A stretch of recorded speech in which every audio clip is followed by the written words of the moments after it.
Okay, we're gonna try this for the third time now to see if I finally have audio because I have never done this before. I'm gonna tag a few people to see if they hear me. And then we will get started. Trying to find my mom on here. Oh, I thought for a second she blocked me. How rude. Okay, friends, can you hear me?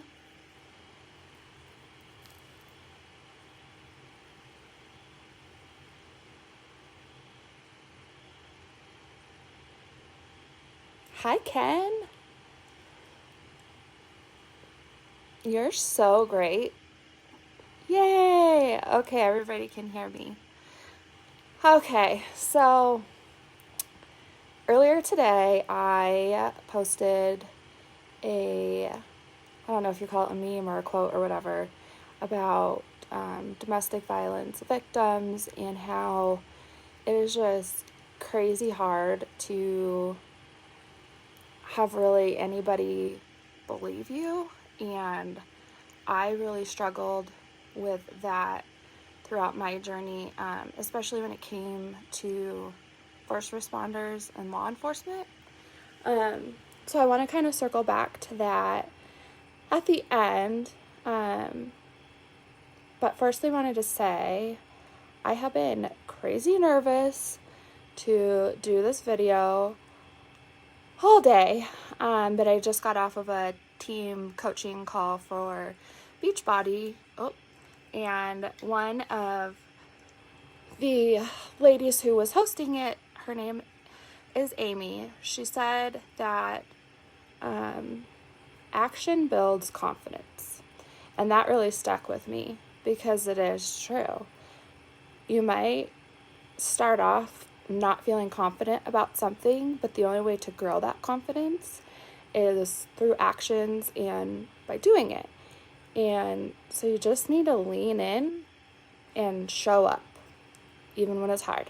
So that's what I'm doing. Originally this week, I really wanted to post a video about an anniversary that I have coming up tomorrow.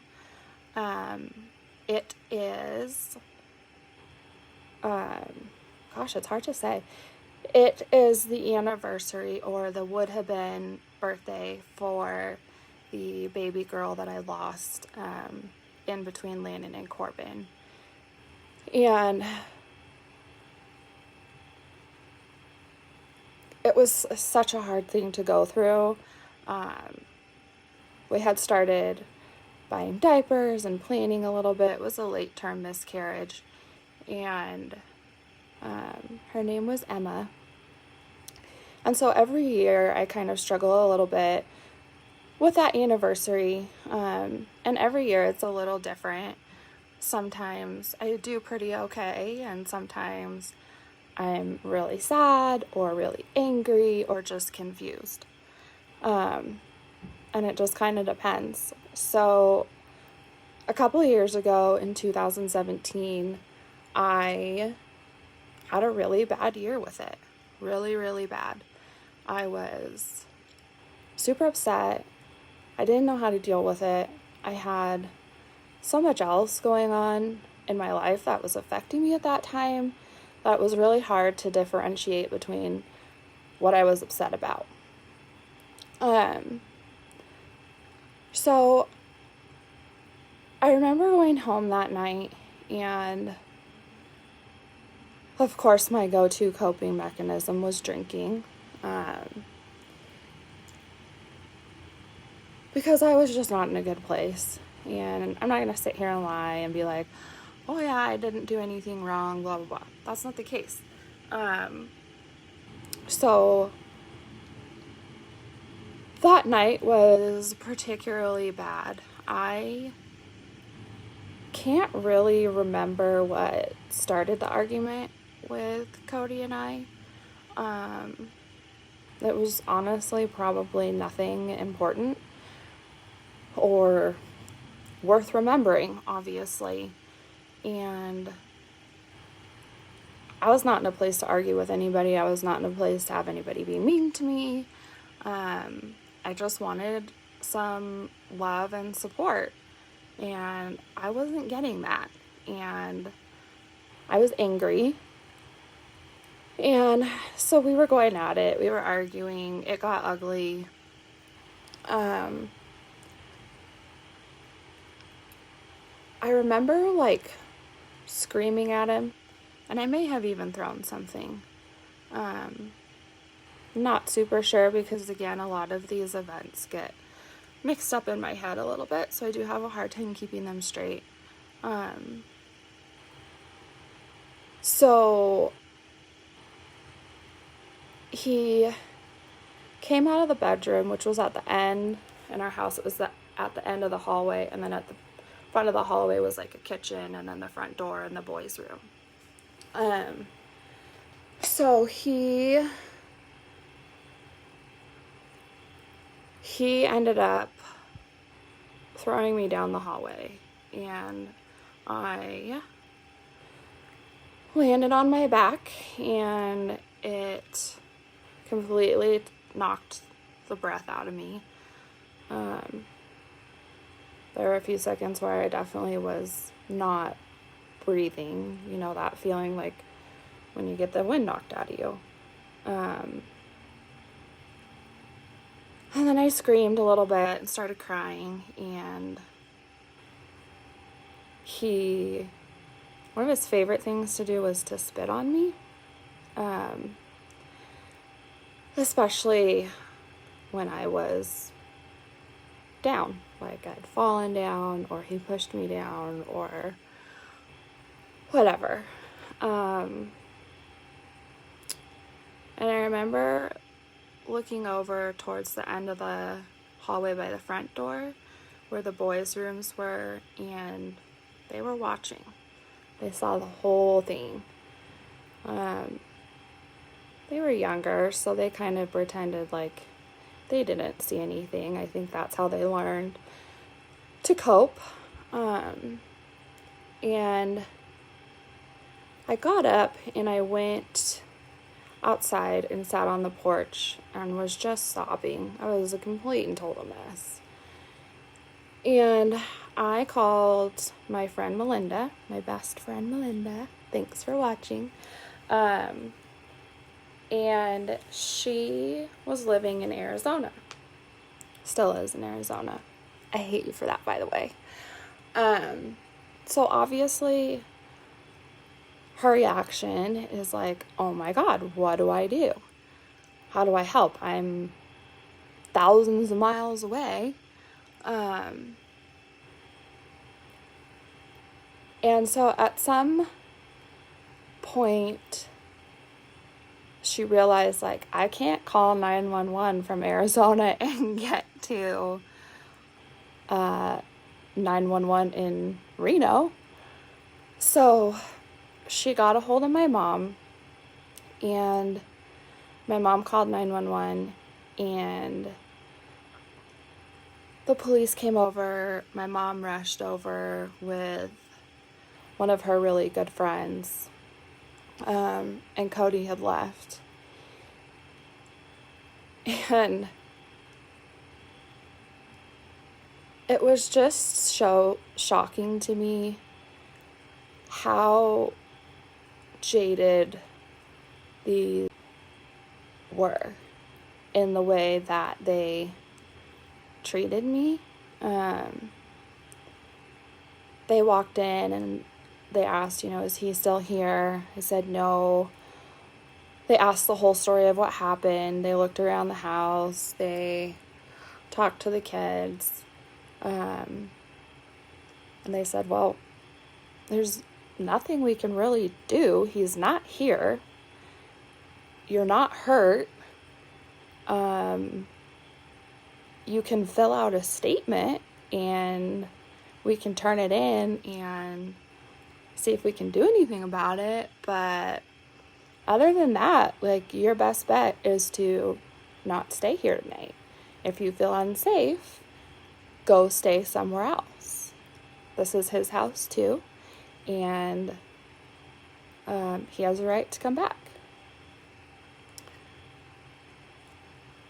So I think in the moment you just go into survival mode, and I was like, okay, well, gotta pack a bag for myself, gotta pack a bag for the kids.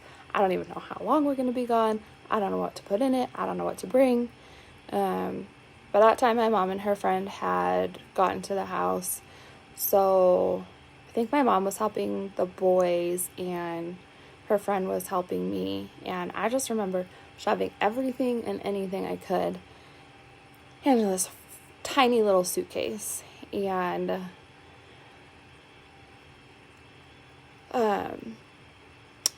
we got all packed up and went to my mom's house. And I think it was the next day, I got a phone call from the police officers, and they said, yeah, we called Cody and talked to him, and he seemed like everything was fine, and he wasn't going back to the house. And he told us his side of the story, and so there's nothing we can do.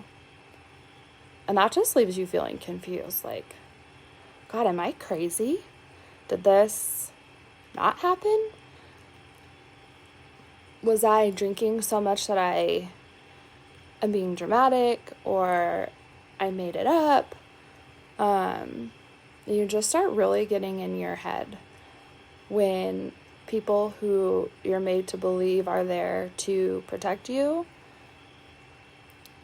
don't. And so not only was that situation hard, for personal reasons, obviously, but it got even more complicated after that, because in that moment, Melinda was seriously trying to help in any way that she could, because she just didn't know what to do. And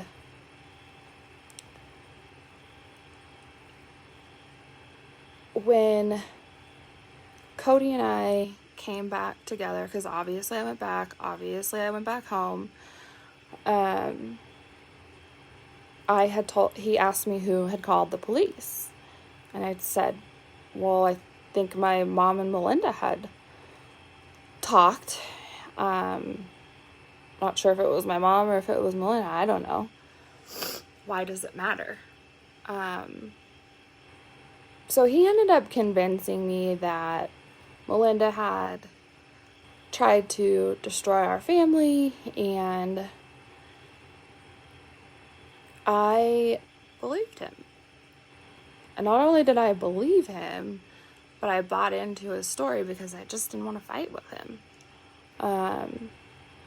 So I stopped communicating with Melinda and her with me, and that was devastating. I hated how that felt. She's been my best friend since we were in 7th grade.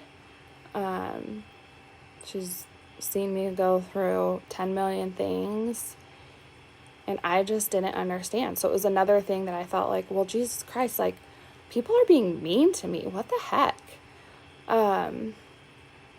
But circling back and looking back now, I had a conversation with one of my other friends a couple of days ago, and one of her girlfriends is kind of in a similar situation. It's not, I don't think, physically violent, but definitely mentally and emotionally abusive. And she said, I don't know what to do. Like, I hear all these stories, and I hear her crying, and I hear her upset, and there's nothing that I can do for her. And it breaks my heart, and it keeps me up at night, and it gives me anxiety, and I worry about her. So I kind of put myself in Melinda's shoes and looked back. And so I told this friend I was talking to kind of how Melinda reacted.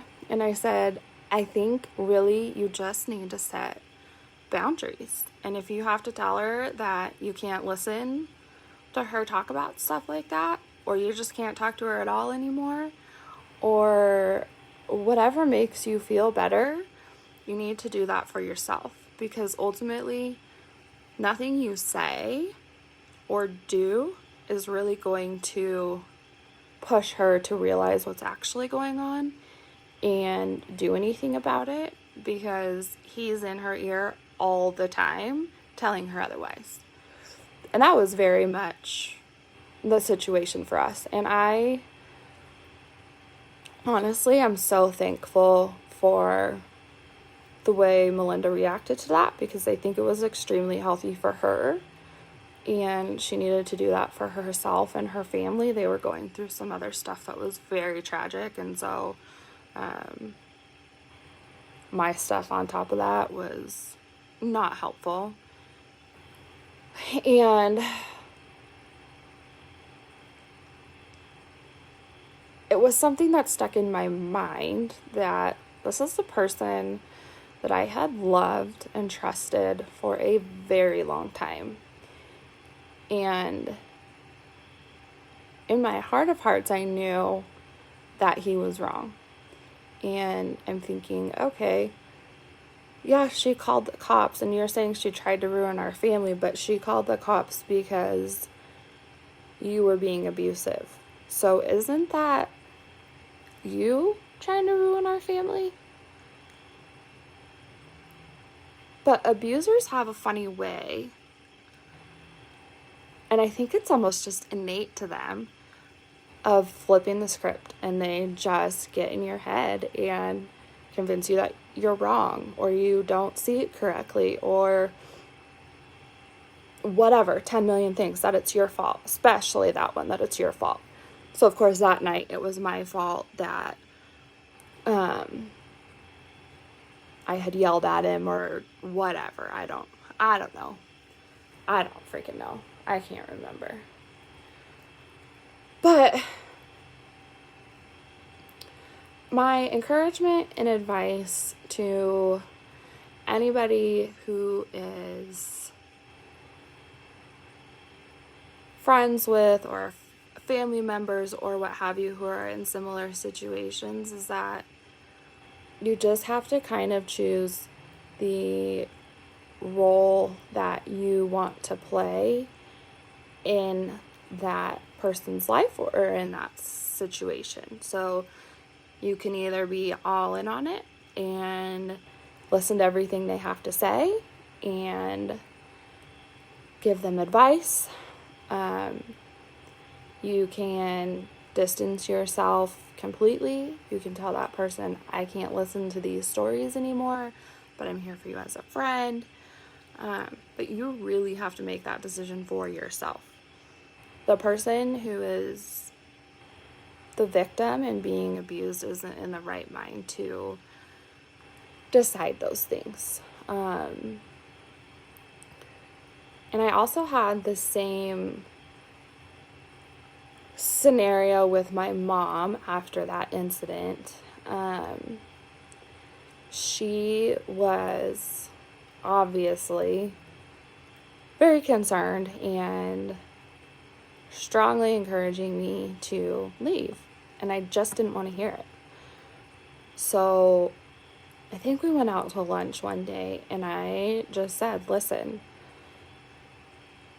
he's my husband, and I love and support him, and I'm committed to him and our marriage and our family and making it work, and you can either support that or not. But I'm not going to have you in my life if you're telling me constantly what a bad person he is and to leave him. So thank God, my poor mother, if she's watching, I just love you dearly. I can't imagine how hard this was for her, but I felt a shift, and I think ultimately what she decided was, obviously she would be there. She would listen. She would be supportive. I think she was ready for just kind of ready and waiting for the next big thing to happen, or be there to pick me up when I fell, or if the boys needed, whatever. But she did not anymore encourage me to leave or do anything, because she knew that would just push me away. So I had two really important people kind of on opposite ends of the spectrum with that. So looking back now and reflecting on it, I really appreciate both sides of it. So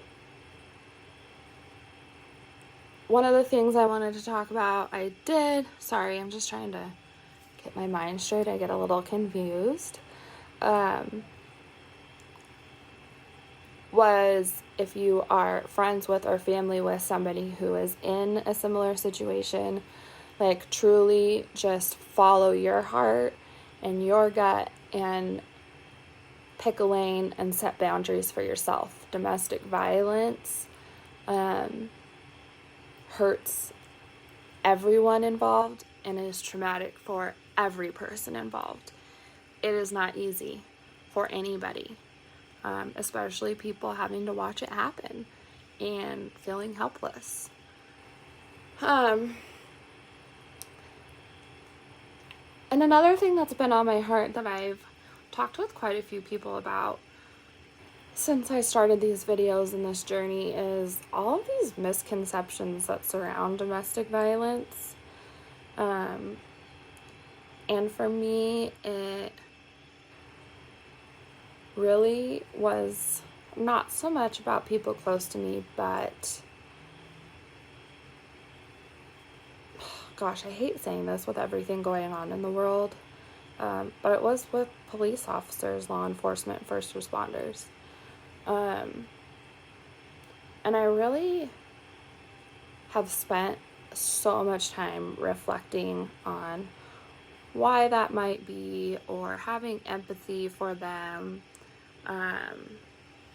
but also trying to not let it diminish my story and how I felt about it. And I think ultimately what it boils down to is not so much that law enforcement officers don't care or don't want to help. I think that there's no system in place to help victims in the first place. What I really kind of learned throughout the past, whatever it was, 8 years, is that the justice system is really designed and built around protecting abusers, criminals, what have you, and not victims of crime. And so when I said that I felt these police officers were jaded that showed up to the house, they were. They absolutely were. How could you not be? I think probably when you first start your career, you're like, heck yeah, I want to help people. I want to do better. I want to reflect change, etc. And after going on so many calls and seeing women or children crying over being hurt by their abuser and then just turning around and going back, and they're just constantly back and forth between this couple's house, or seeing somebody they really wanted to help and not being able to because the system doesn't support that. I think they just get so frustrated by having to go to these calls because really their hands are tied. Yeah, they can show up. Perhaps they can intervene. Outside of that, it is completely out of their hands. It is up to the victim to decide to do something or not, or the justice system. And they don't have any control over either. So it's an interesting concept for sure. One that I've thought a lot about. one that I still think about often, and something that I'm still really trying to explore, because I'm not one of those people that thinks all cops are bad, or, all the other things going on in this world, which are just really, really sad. Obviously, some of them are. There are bad people everywhere you go. So that's kind of to be expected, but I think to generalize that would be super unfair. So one of the things that I would love for anybody watching or who sees this, I would love to have a video or a conversation with a law enforcement officer or a police officer and have an open dialogue about the whys behind that, because I do think it's really important. Because in order to change anything, you have to understand the ins and outs of it. And that's kind of what I'm on a mission to do. I want to understand the ins and outs of everything that surrounds domestic violence, because if I can help just one person not be in my situation or not endure it for 8 years, I would be forever grateful for that. I wish I had more resources when I was going through it. But every time the cops were called, it was like, okay, fill out a report, and then they give you this piece of paper that tells you how to file a restraining order. And that's not helpful. That is not helpful at all. What people in those situations need is support, understanding, and empathy. So I think there needs to be some bigger resource surrounding that, other than just punitive whatever you call it, consequences for whoever did it, the abuser, which, by the way, doesn't work. So those are all my scattered thoughts. So I'm hoping that with my anniversary of Emma tomorrow, I don't have a terrible day. I am being super cognizant of that day and what it means, and being able to just feel that and be okay with those feelings. I don't know if I'm going to wake up tomorrow and be okay. If I'm going to be angry, if I'm going to be sad. I don't know. But I just have to, if I expect that that's coming, I'll be able to better deal with it. And now, not only is it the anniversary of Emma, it's now the anniversary of this other situation that we had to deal with. So it's like a double whammy. It's not fun. So I think that talking about it helps. I'm super glad that I made the decision to do this live video, and I just really appreciate everybody's love and support. I've gotten so many people reaching out to me that I've never even met, saying that it's just helped them knowing that they're not alone.